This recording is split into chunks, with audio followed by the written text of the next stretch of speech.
वेद जो अथर्व वेद है ना, कई दार्शनिक क्या बताते हैं, इसको बाद में जोड़ा गया तो 3 ही बताते, तो बोलते हैं कि इस चीज का ये क्या है, पार्ट है। ठीक है, इस तरह से उनका क्या किया गया, मेंशन किया गया है। तो यहाँ पर हम पढ़ रहे हैं कि वेदों से पहले इनका क्या हो 6 BC से पहले इनका क्या हो गया था, उल्लेख हो गया था। तो उस समय जो व्यक्ति फॉलो कर रहे थे, सबसे पहले सबसे ज्यादा किसे कर रहे थे, वेदों को कर रहे थे। वेदों पे सभी क्या करते थे, विश्वास करते थे। और वेदों के अनुसार क्या हुआ करता था उस समय, यानी कि यज्ञ हुआ करते थे, राइट, उस समय यज्ञ वगैरह हुआ करते थे। उसी समय देखा जाता है कि जो वेदों की बात की जाती है, ये इमोशन टाइप के थे। कैसे थे ये थे इमोशन टाइप के थे। कौन, वेदों की बात की जाती है। अब यहाँ पर देखा जाता था कि उस समय पर कर्म कांड जो भी होते थे बहुत सारे होते थे, वेदों के अनुसार जो लोग फॉलो करते थे उनको। अब यहाँ पर देखा जाता है कि जैसे बताया गया है कि वेदों में क्या होते थे, यज्ञ वगैरह होते थे। यज्ञों में क्या किया जाता था, बलि वगैरह दिया जाता था, ये ऐसा काम चलता रहता था। इन्हीं को क्या बोला गया था, वहाँ पर कर्मकांड बोला गया था। अब मुझे बताएं कि उसमें बताया गया है कि बलि देने से किसी भी पशु की, तो वो कहाँ चला जाता है, उसके लिए स्वर्ग मिल जाता है। ऐसा ही होता है, ऐसा ही होता है क्या, ऐसा वेदों के अनुसार बताया जाता है कि जिसकी बलि दी गई, अपने अनुसार नहीं पढ़ रहे अपन, यहाँ पर इनको मेंशन करते हुए आगे बढ़ रहे कि जो भी बलि दी जाती है तो क्या है, वो उनके लिए स्वर्ग मिल जाता है। तो यहाँ पर चारवाक बोलते हैं कि भाई अगर इस प्रकार से स्वर्ग मिल जाता है तो आप अपने माँ बाप की बलि दीजिए, उनको भी तो स्वर्ग मिलेगा ना। क्यों, सही बात है ना भाई, वो भी तो स्वर्ग चाहते हैं। तो बताते हैं कि भाई वो भी क्या है, अपने माँ बाप की बलि दीजिए, तो उनको रखिए और उनकी बलि दीजिए, वो उनको भी स्वर्ग मिल जाएगा। तो यानी कि चारवाक इस तरह से डायरेक्ट बात करते थे, घुमा फिरा के बात करने का काम नहीं था, जो बुरा लगे तो लग जाए, लेकिन डायरेक्ट बात करते थे।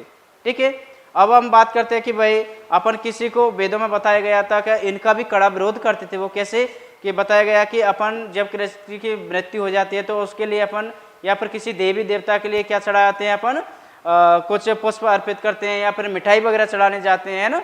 तो इसका चारवाक क्या करते थे, घोर विरोध करते थे। कैसे, कि भाई अपन चढ़ाने जा रहे हैं तो बोल रहे कि भगवान का भोग लग गया और भगवान के यहाँ पहुंच गया। तो वो भी बोलते हैं भाई ऐसे कैसे हो सकता है, आप तो एक काम कीजिए, अगर आपके घर से कोई व्यक्ति ड्यूटी पर जा रहा है तो यहाँ से उसको चढ़ा दीजिए, उसको पहुंच जाएगा। क्या बात करते हैं वो, देखो चारवाक की बात है, तो इसलिए नास्तिक बोला गया, ऐसे नहीं बोला गया उसको। देखो एक बात हमेशा याद रखना, जब भी किसी की बुराई करनी होती है ना, उसके बारे में PhD करनी पड़ती है पहले, तब उसकी निंदा कर सकते हो। ऐसे ही किसी को नहीं बता सकते कि इसकी ये कमी है। कमी निकालना इतना आसान नहीं है। क्या बोलते हैं वो, कि भाई अगर किसी को, अगर आप इस तरह से भोजन खिला रहे हो तो आप उसको यहाँ चढ़ा दीजिए और ऑफिस में पहुँच जाएगा। ठीक है, और यहाँ तक बोलते हैं वो, चलो ठीक है, मैं तो आप बात कर रहे हो कि यहाँ खाना खिलाया वो स्वर्ग में पहुँच जाएगा, आप तो एक काम कीजिए, नीचे फ्लोर पर यहाँ पर चढ़ाइए और 2nd फ्लोर पर मेरा भाई बैठा है, कोई भी बैठा है, वहाँ पहुँच जाए। बोलते हैं आप 2nd फ्लोर पे पहुँचा नहीं पा रहे हो खाना, आप बात कर रहे हो स्वर्ग और नरक की। तो इस प्रकार से इनका क्या करते हैं, वो विरोध करते हैं। ये चारवाक की बात है भाई, मेरी बात नहीं है ना।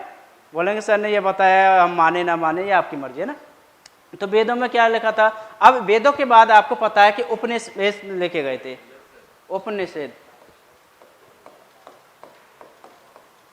ठीक है भाई, क्या लिखे गए थे, उपनिषद लिखे गए थे। अब उपनिषदों में क्या है, अब ये इसमें किसकी बात करता है, वैराग्य की बात करता है। इसमें वैराग्य का भाव पाया जाता है, जबकि इसमें वैराग्य का भाव नहीं पाया जाता। वैराग्य का भाव इसमें नहीं पाया जाता है, जबकि उपनिषद में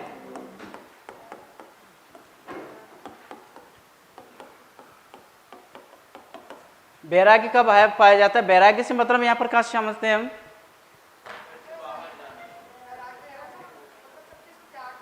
बिल्कुल, जहाँ पर सब पूरा संसार किसी एक चीज को फॉलो कर रहा हो और किसी एक के प्रति लगाव हो रहा हो, यानी किसी, तो इस प्रकार की चीजों को क्या करता है, त्याग देना।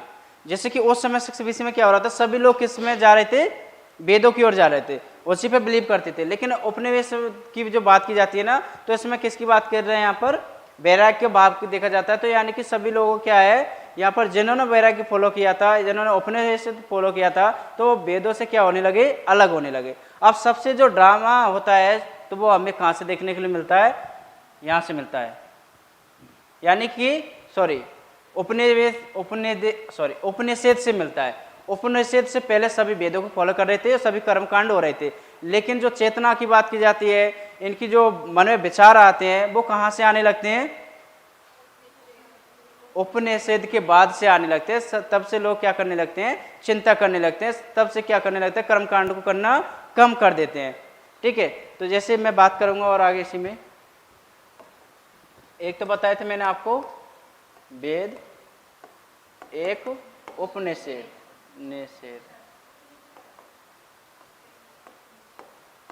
उपनिषद या फिर उपनिषद एक ही बात है ना।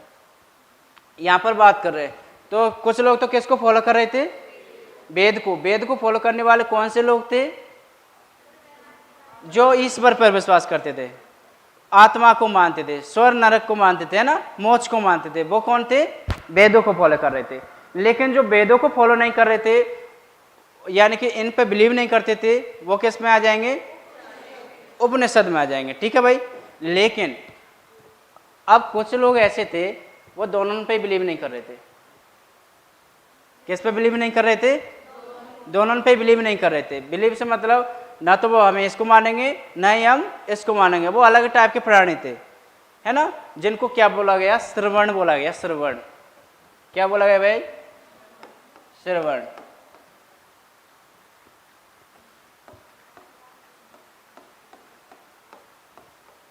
क्या बोला गया था?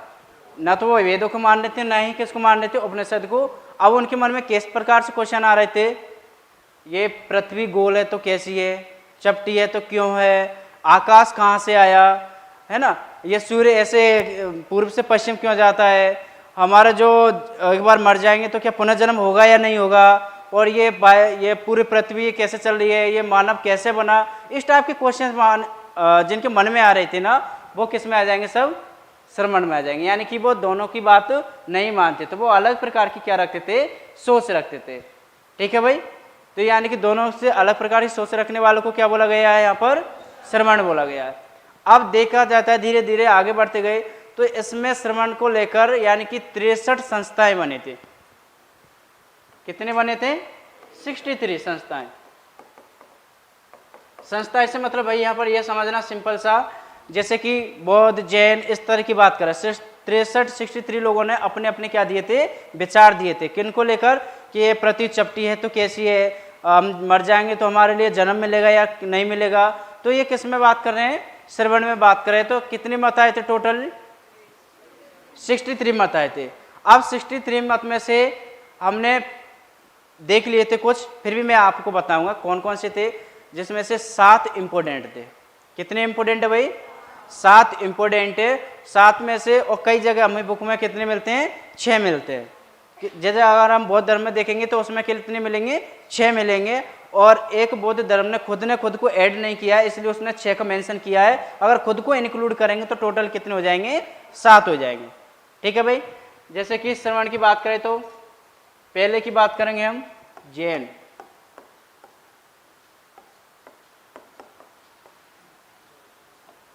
दूसरी की बात करेंगे तो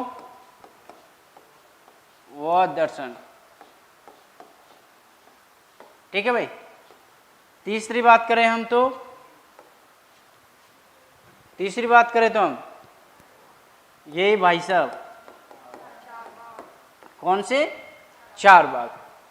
अब ये 3 तो ये हो गए और 2 के बारे में हमने पढ़ लिया था और तीसरा हमारा चल रहा है। अब हम देखेंगे कि भाई 4 और क्या थे, अब उनके बारे में लिखेंगे, है ना भाई। अब उनके बारे में मैं एक एक से नोट करा दूंगा आपको।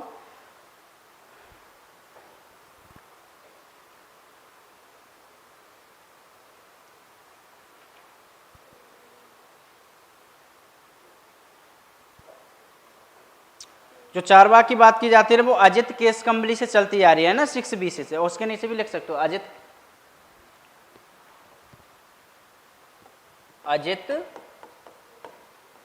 केस कंबली, है ना। कब की बात कर रहे हैं हम इसमें? 6 BC, क्या ना। फोर्थ में लिखेंगे हम, ये किसकी बात कर रहा है? आजीवक संप्रदाय,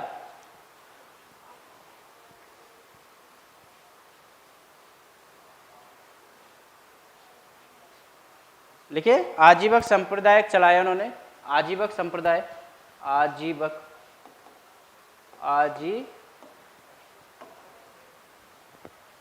यहाँ पहले मेंशन कर देता हूँ मैं ना, आजीवक संप्रदाय, ठीक है। अब उसमें एक व्यक्ति है, जिस प्रकार से इसमें अपने जैन दर्शन में हो रहे थे, आपके बौद्ध दर्शन में हो रहे थे, उनका नाम लिखे पहले तो। वो थे आपके मक्खाली या मखली, मक्खाली या फिर मखली, मक्खाली, खाली या मखली, मक्खाली या मखली, ठीक है भाई। मक्खाली या मखली गोसाल, पूरा नाम लिखे, गोसाल। नहीं, ये प्रमुख नहीं है, इसी के बारे में अर्थ बताऊंगा मैं उसको, है ना। ये तो इसके प्रमुख है, उनका नाम लिखेंगे नियतिवाद, नियतिवाद, नियतिवाद, डिटर्मिनिज्म, डिटर्मिनिज्म। एक मिनट, हाँ आप बताएं मुझे। देखो जिस प्रकार से अपने पढ़ा था ना कि जैसे कि जो नियतिवाद है ना, नियतिवाद का जो मेंशन किया था ना, वो व्यक्ति है मखली और गोसाल। अब ये मखली या कई जगह मक्खाली भी मिल जाता है, कई जगह मखली भी मिलता है। अरे संस्थापक नहीं, इन्होंने ये लिखा है। आजीवक के बारे में तो मैं बताऊंगा आपको, आजीवक संप्रदाय के बारे में बता रहा हूं मैं। अब पहला चौथा पॉइंट यहाँ पर लिखे आप, तो अभी उसको छोड़े ना।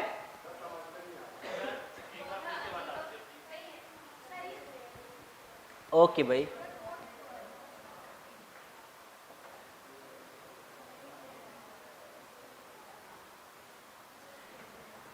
लिखे, अब लिखे ना।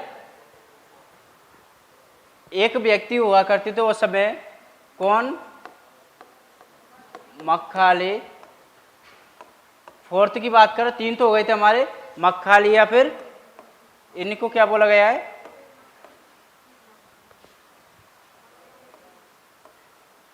मखली, गोसाल।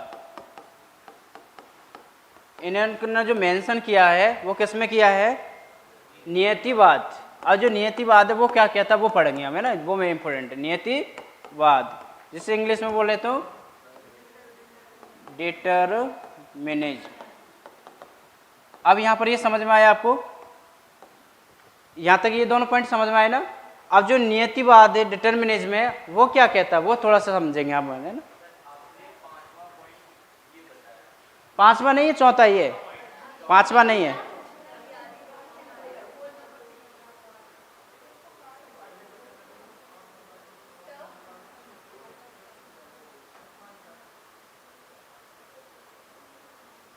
अब बताएं।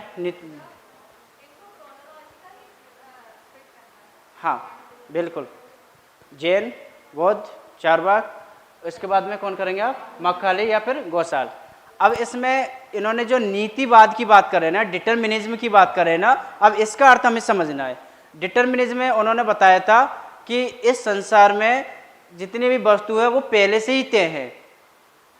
इस पॉइंट को याद रखना। उन्होंने जो मेन उनकी थीम थी ना, वो ये याद रखनी थी आपको कि जो इस संसार में जितनी भी वस्तुएं हैं, इस संसार में आपकी जितनी भी वस्तुएं हैं वो क्या है? पहले से ही मौजूद है, पहले से ही तय है, आप इनको नहीं बना सकते। ठीक है भाई, यानी कि जितनी भी संसार में हमें वस्तु दिखाई देती है ये पहले से क्या है? इसमें मौजूद है। एक उन्होंने बता दिया था मखली या फिर मक्खाली, गोसाल ने बता दिया। किस सिद्धांत की बात कर रहा है ये? नियतिवाद की बात कर रहा है। अब आया ये समझ में आपको? हाँ, इस प्रकार से, इसी प्रकार से आप लिखेंगे। क्यों ऐसा क्यों बोल रहे हैं नियतिवाद में कि भाई किसी वस्तु को आप नहीं बना सकते? क्योंकि आपको भी पता है कि प्रकृति में बिना किसी कारण के कोई भी फिनोमिना नहीं हो सकती, राइट। यानी कि बिना घटना के कोई भी, जैसे कि हम बात करते हैं ना, क्रिया की प्रतिक्रिया विपरीत क्रिया तो ठीक है, वो तो समझ में आ रहा है ना। लेकिन बोलते हैं ना कि प्रकृति में कोई भी ऐसी घटना कोई भी घटना बिना कारण के प्रकृति में नहीं होती, किसी ना किसी घटना के पीछे कुछ ना कुछ तो कारण होता होगा। इस प्रकार से ये मेंशन करते हैं कि जितनी भी संसार में जो वस्तु है वो पहले से क्या है, तय है, ये कोई बनाई नहीं गई है ना, ये बात करते हैं नीतिवाद में। 5वें पॉइंट में लिखेंगे 5th पर्सन का नाम। हाँ बताएं। इसी से रिलेटेड है वो। 6 से 7 साल ये उनके क्या रहते हैं, शिष्य रहते हैं, और जो बिलोंग करते हैं वो तमिलनाडु से बिलोंग करते हैं ना। बाद में इनके निंदित हो जाते हैं, जैसे कि हम पढ़ते हैं ना, उस समय हमने बौद्ध धर्म में पढ़ा था, बौद्ध धर्म में देवदत्त का नाम सुना होगा। देवदत्त क्या बनते हैं, उसके पहले शिष्य बनते हैं, और शिष्य के बाद में फिर क्या हो जाते हैं, उनका विद्रोह बन जाते हैं। इसी प्रकार से मैंने बताया था जैन धर्म में कौन व्यक्ति था, जमाली, यानी कि उनका दामाद पहला शिष्य बनता, फिर उनका क्या हो जाता है, विरोधी हो जाता है। अब इसी प्रकार से इसमें पढ़ रहे हो आप कि ये पहले महावीर के क्या बनते हैं, 6 से 7 साल क्या रहते हैं, शिष्य रहते हैं, देन उसके बाद में क्या हो जाते हैं, उनके अगेंस्ट हो जाते हैं। हाँ मतलब अलग से बात करते हैं। अब उसका मतलब लिख सकते हो, दोनों ही लिख सकते हो। एक तो नियतिवाद का अर्थ समझ में आना चाहिए, एक आजीवक का, जो मैंने आपको नोट कराया था इसमें, है ना। ये वाला पॉइंट क्लियर है ना भाई। अब 5वां पॉइंट लिखेंगे आप। हाँ 5वां पॉइंट लिखे भाई, शाश्वतवाद।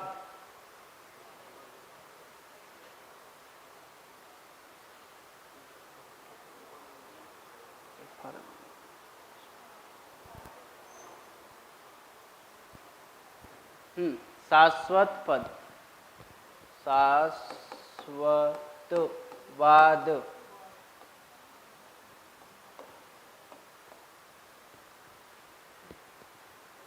शाश्वतवाद, इसका इंग्लिश लिखेंगे भाई,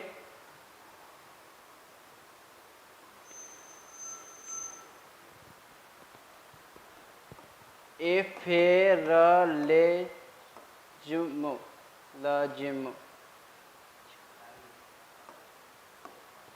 अब जो इस सिद्धांत की जो बात करते हैं शाश्वतवाद की, पहले में तो क्या बात कर रहे हैं कि इस संसार में क्या जितनी भी वस्तुएं हैं वो क्या पहले से मौजूद हैं, लेकिन इसमें ये क्या मेंशन करते हैं कि जितनी भी इस संसार में जो वस्तुएं हैं वो क्या है, खत्म नहीं हो सकती, यानी कि नष्ट नहीं हो सकती। संसार की वस्तुएं नष्ट नहीं हो सकती। ये कौन बात करते हैं, शाश्वतवाद। तो भाई एक विचारधारा उनकी, लेकिन उस व्यक्ति का नाम लिखेंगे, उन व्यक्ति का नाम है पाकुथ कात्यायन। इनका नाम थोड़ा सा पाकुथ।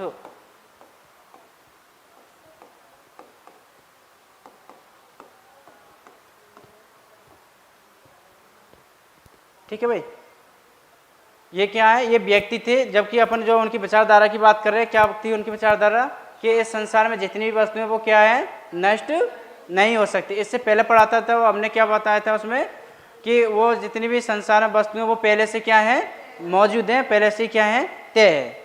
नेक्स्ट लिखेंगे इसके बाद में अक्रियावाद। अक्रियावाद,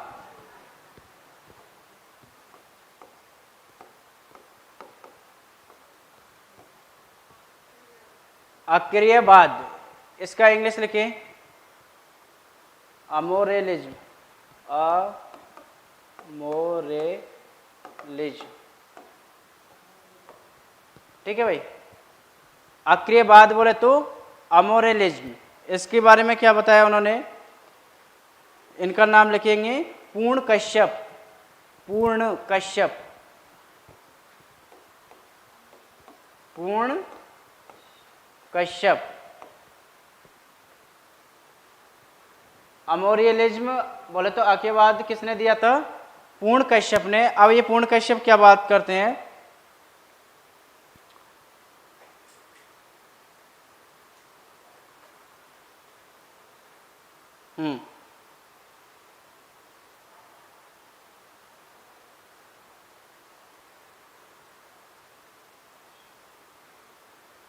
हाँ, ये बात करते हैं कि इस संसार में जो भी है यानी कि कोई नित्य और अनित्य नहीं है। यानी कि नित्य अनित्य से मतलब यहाँ पर ये बताते हैं कि कोई सही गलत नहीं है। जैसे कि एक मेंशन करते हैं कि अगर आप लाखों लोगों की अगर हत्या भी कर देते हो, वो भी क्या नहीं है, यहाँ पर गलत नहीं है। इस तरह से बात कौन करते हैं? ये व्यक्ति करते हैं। पूर्ण कश्यप किस में करते हैं? अक्रियवाद में। क्या करते हैं कि अगर आप इस संसार में कोई भी अच्छा भी करते हो या फिर कोई गलत भी करते हो तो ये कोई बुरा नहीं है। ठीक है भाई, समझ रहे हैं ना। और ये क्या करते हैं लास्ट में जाकर कि बताते कि मुझे तो 100% क्या हो गया, ज्ञान की प्राप्ति हो गई है।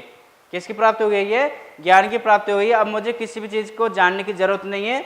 तो इन्होंने लास्ट में जाकर क्या किया था कि मुझे तो सब कुछ जानता हूँ, सब कुछ मेरे को आता है। लास्ट में जाकर क्या करते हैं? पानी में गिरकर अपने आप के प्राण त्याग देते हैं। क्यों त्यागते हैं प्राण?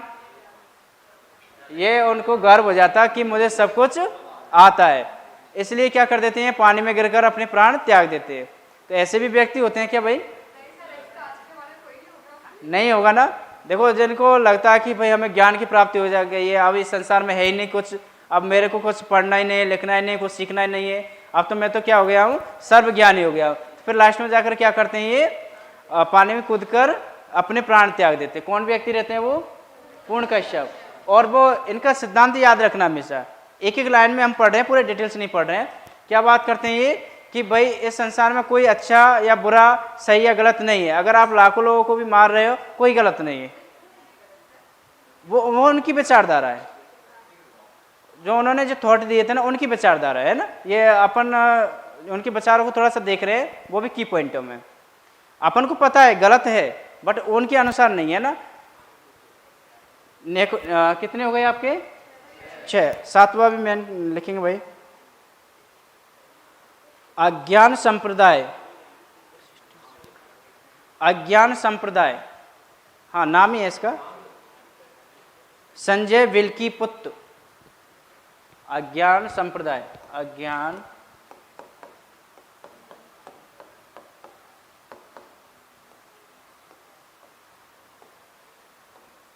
ठीक है, अज्ञान संप्रदाय। अब इसके जो लिखा था उन्होंने, वो कौन थे उनके बारे में देखेंगे। तो लिखे संजय विल्की पुत्र। संजय विल्की लिख सकते हो, संजय विल्की पुत्र। पुत्र ने करना भैया ना, पुत्र है वो। लिख लिया सभी ने? अज्ञान संप्रदाय में लिखा। इसका इंग्लिश भी लिख ले सकते हो, एग्नोसिटिज्म। एग्नोसिज्म आएगा वो, एग्नोसिज्म।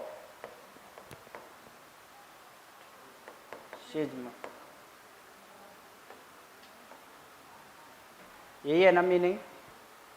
एक मिनट में चेक कर लीजिए भाई। नहीं, ये गलत है। नहीं गलत है ये वाला। AGNO IGNOU STICISM।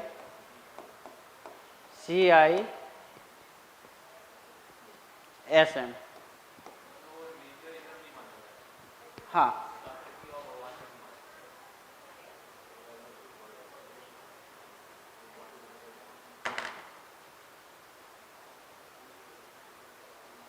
ये लिख लिया आपने?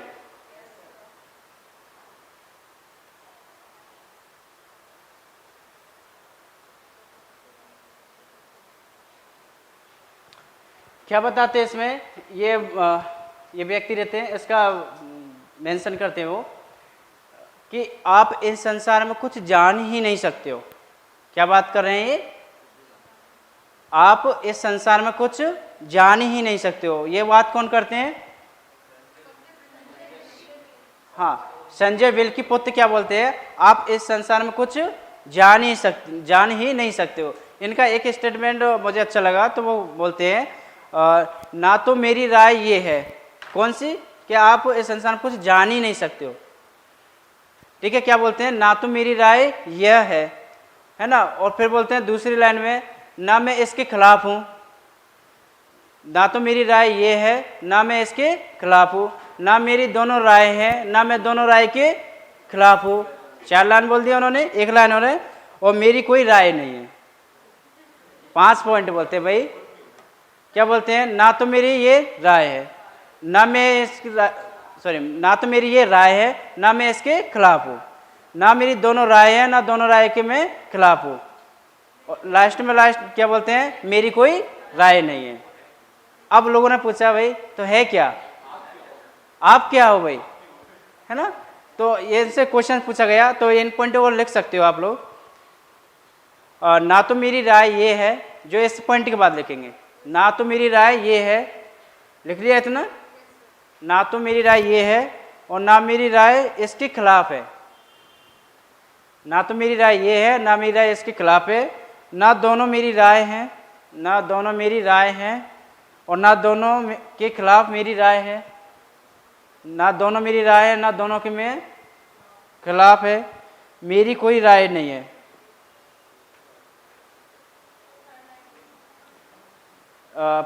चार लाइन हो गई, खिलाफ है, फिर लिखे 5 लाइन, मेरी कोई राय नहीं है, मेरी कोई राय नहीं है। तो लोगों ने पूछा भाई तो फिर आपकी राय क्या है, तो बोलते हैं वो आप सामान्य जीवन जीते रहो। क्या बोलते हैं वो, आप ओनली सामान्य जीवन जीती रहो।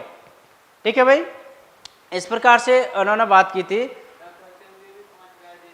हाँ सही बात है भाई, ना तो मेरी राय ये है, ना मेरी राय इसके खिलाफ है, ना मेरी दोनों राय है, ना दोनों के मैं खिलाफ हूँ।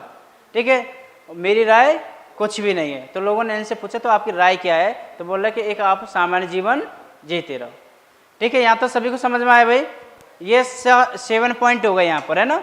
अब 7 पॉइंट के अलावा फिर हम आगे चलते इसमें। अब हम बात करते हैं चार्वाक दर्शन की।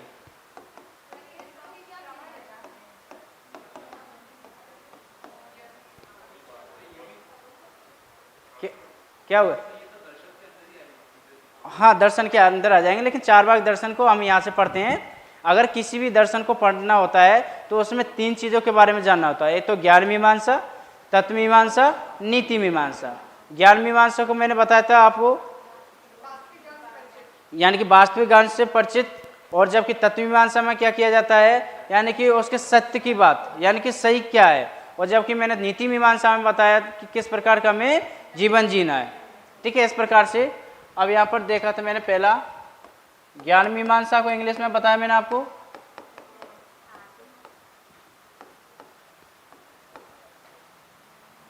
मीमांसा, और एक और नीति मीमांसा। ठीक है भाई, अब यहाँ पर हमें ज्ञान मीमांसा क्या है, ये पूरे दर्शन शास्त्र के खे यानी कि पूरी एबीसीडी से, जैसे कि हम पूरे किताब पढ़ते हैं इंग्लिश की, इसी प्रकार से ज्ञान मीमांसा उस दर्शन की क्या है, एबीसीडी है। अब जो हम बात करेंगे ज्ञान मीमांसा के अलावा तत्व मीमांसा। तत्व मीमांसा में ओनली 3 बात की जाती है। किसकी बात की जाती है, 3 पॉइंट हमेशा याद रखना। एक तो बोलते हैं जगत, एक बोलेंगे आत्मा, और एक ईश्वर। प्रत्येक दार्शनिक ने तत्व मीमांसा में 3 बातों का उल्लेख किया, 3 बातों का मेंशन किया है। कौन कौन सा, एक तो क्या रहेगा उसमें, आत्मा, ईश्वर और जगत। जगत है या नहीं, ईश्वर है या नहीं, और एक आत्मा है या नहीं। नीति मीमांसा की बात करें तो आपने उसमें बताया था किस प्रकार से उसमें जीवन जीना है ना।